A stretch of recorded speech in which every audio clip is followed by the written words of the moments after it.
All right, section 2. I'm going to detail the hardware that I used to build this machine. 1. Line conditioner. 2. DOS keyboard. This particular model had an extension on it that you can adapt USB to PS2. This prevents firmware implants. You also got this here. This is the other key for the USB pass-through. What you're seeing on this cord here is conductive Faraday tape to reduce emissions from keystrokes. This is the type of mouse I use. This is not the mouse I used. I used a PS2 mouse, basic as I could damn get. I don't need macros running.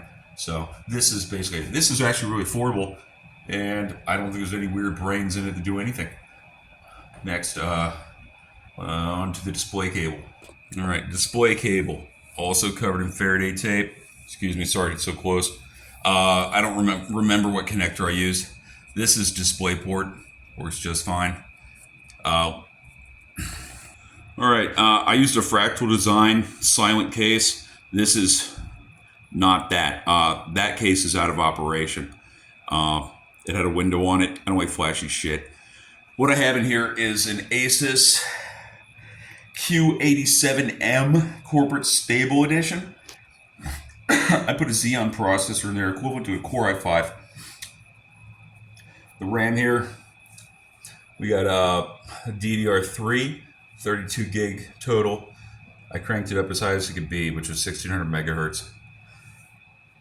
Now, I built the thing for quiet just because why do you want a bunch of lights in your stuff? You know, you guys are older. If you're watching this video, why do you need a bunch of lights in your damn computer? PC power and cooling, quite a reliable process. PSU.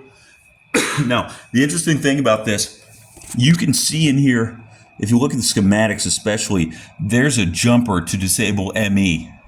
What I did is I went ahead and made an image of the firmware and used ME Cleaner. ME Cleaner is available at GitHub. You're probably familiar with it.